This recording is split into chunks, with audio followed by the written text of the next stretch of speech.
شايفين التحميرة كتير كتير منظرهم بشهي وطعمتهم ولا أروع. وصفتنا لليوم وصفة كتير سهلة وكتير طيبة، يلي هي الكعك السوري. اليوم قاعدة وعصافني وعم فكر جاي على بالي شي، ففتحت لكم هالنت وهيك عم قلب بهالفيس ولا بيطلع لي صور الكعك. قلت ما في غير قوم ساوي وصفتي تبع الكعك وفرجيها وساويها مع حبايب قلبي ومتابعيني وفرجيهم كيف حتطلع النتيجة. شايفين يا عيني يا عيني، شايفين؟ اذا ما كانت الكعكة نحيفة وطويلة هيك ما بتتاكل، لأنها ما بحب السميكة. هيك بيطلع منظرها بشهي ومقرمش وبياخد العقل. خلينا نروح على المقادير.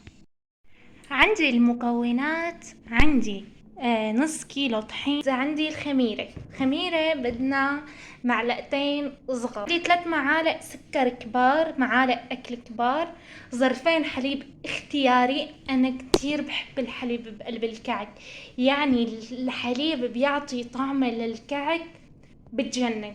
وعندي خلينا نكمل. عندي هاد محلب، المحلب هلا هي صح معلقة، بس انا عندي اخر معلقة طاحنتها. عندي يا هو اساسا هذا ناعم، يعني هذا المحلب هو اللي بيعطي طعمه للكعك. بدونه الكعك ما بيطلع له طعمه، مثل يعني ما بيطلع له طعمة كعك اساسا. وعندي معلقة زبدة حيواني كتير كتير طيبة. فيك تحطي سمنة، فيك تحطي زيت.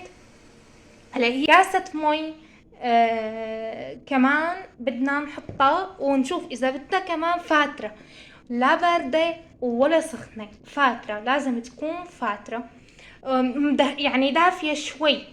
عرفتوا؟ هلا عندي يعني للخارجي مثل ما بيقولوا، عندي سمسم اسود، سمسم ابيض، وعندي سكر مطحون، سكر ناعم، وكمان بدنا مي.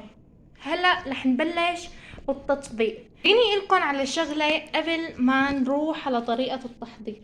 عندي هون شايفين وفايرة ومعبيت لي الدنيا. حزبكم شو هي؟ رح لكم قبل ما تحزبوا.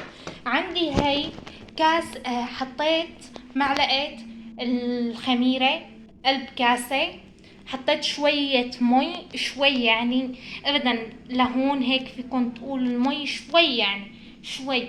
وحطيت شوية سكر وخلطتهم بس لأتأكد إذا الخميرة اللي عندي ظابطة وصالحة لاني انا استخدمها ولا لا، يعني بس هيك. فهون عندي فارت الكاسة، وهون تأكدت انه الخميرة لسه فارت اكتر من هيك، بس نظفت وتأكدت انه الخميرة صالحة للشغل. وهلأ فينا نشتغل ونحن مرتاحين، يعني كرمال الخميرة بتساعد الكعك على انه ينفش، فبنشتغل نحن مرتاحين انه الكعك تبعنا حينفش هلا ان شاء الله.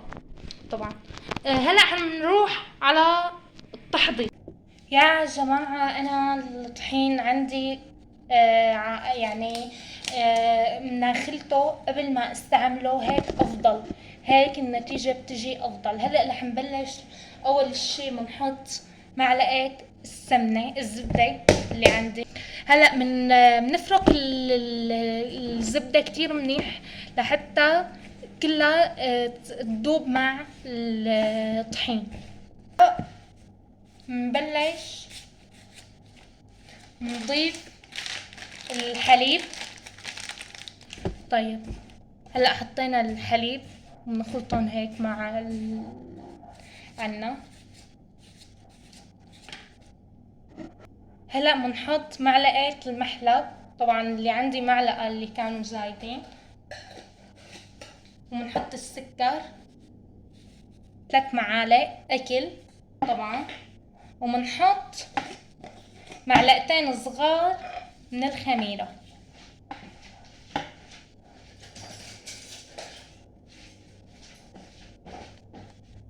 ظرف، يعني ظرف اللي عنده ظرف، بس اللي عنده فرط معلقتين صغار. تمام. ومنخلطهم اول شي مع بعض. شايفين كتير سهلة، مكوناتها يعني بسيطة، ما لها المكونات يعني انك تساويها بالبيت يعني بتطلع اطيب، وبتعرفي انت شو حاطة فيها، احسن من انك تجيبيها من برا. هلا منبلش منحط المي، ما منحطها كلها، منحطها نصها، ومنشوف انه رح تحتاج لسه ريحة المحلب، وهلا عم تختلط مع الحليب، وهي يعني ريحة ما بعرف كيف بدي اوصف لكم. ريحة بتجنن يعني، كتير كتير ريحة طيبة، كتير الريحة عن جد روعة يعني. يا جماعة شوفوا لي العجينة شو طرية، يعني شايفين. هلا منتركها، منغطيها، شايفين، منغطيها هيك. عندي العجينة طلعت يعني روعة روعة، وريحتها يعني كتير طيبة.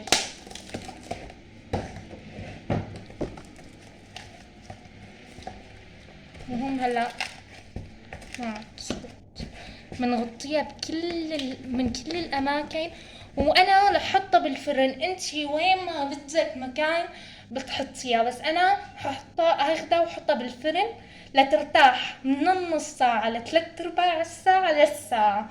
انتي اذا مستعجلة نص ساعة بكفي، اذا مانك مستعجلة حطيها ساعة او ثلاث ارباع الساعة، هذا حسب ما بدك. بعد نص ساعة او ثلاث ارباع ساعة برجع لكم. هلا بدنا نساوي خليط السمسم. بنحط سمسم قد ما بدك تحطي سمسم حطي، يعني مو مشكلة قد ما بدك. وبتحطي حبة البركة كمان بس شوي، يعني مو مثل السمسم، بس هيك رشة خفيفة كرمال يعني تعطي بس انه تعطي هيك وحدة مع السمسم. ومعلقة سكر صغيرة، وشوية مي دافية تكون شوي، ومنخلط. ليش منحط السكر؟ كرمال تدبق، يعني كرمال كلها تدبق هي، ونحسن نستخدمها. هلا هيك عندي صارت جاهزة ولا اسهل. هلا بنستنى العجينة لسه بدها شوية وقت، بنستناها شوي وبنرجع بنستخدم السمسم. شايفين هلا عنا العجينة تضاعف حجمها. هلا بنشيلها نحطها هون، شايفين. هلا العجينة بنبلش بنقطعها لأقسام هيك صغيرة، شايفين. هلا بناخد القطعة ونبلش نفرفت هيك بهذا الشكل، شايفين، لحتى تصير عندي القطعة يعني كبيرة وطويلة.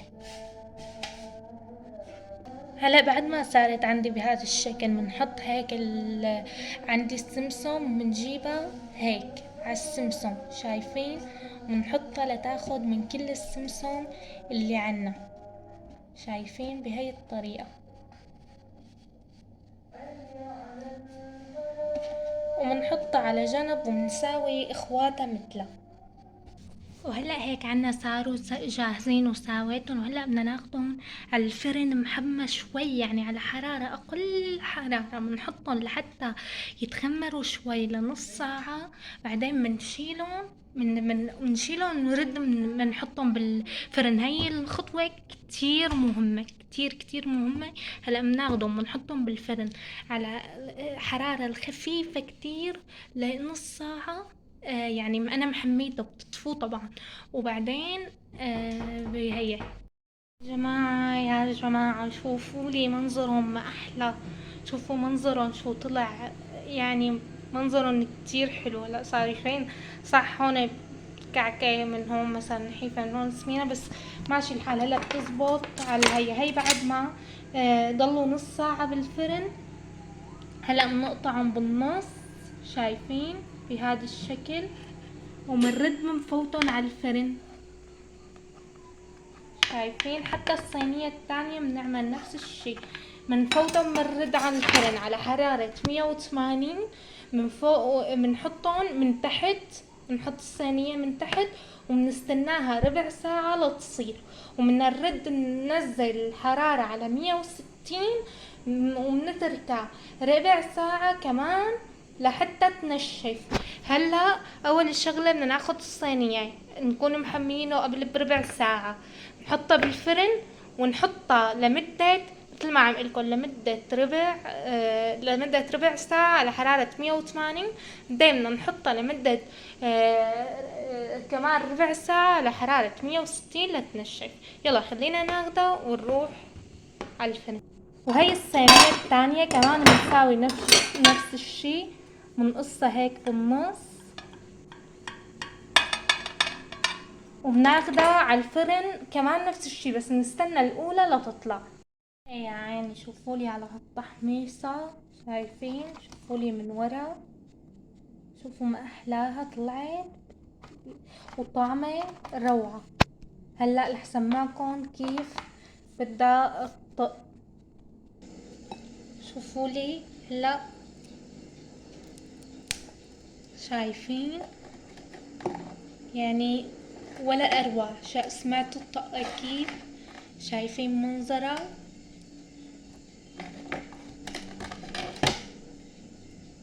شايفين؟ كتير كتير كتير طلعت ظابطة وطيبة، بتمنى تجربوها. وهلا كمان الصينية الثانية بالفرن، بتمنى تجربوها. كتير النتيجة روعة، يعني شايفين؟ كتير كتير كتير طيبة، وبتمنى تجربوها. وكان معكم الشيف نانا، بحبكم كتير.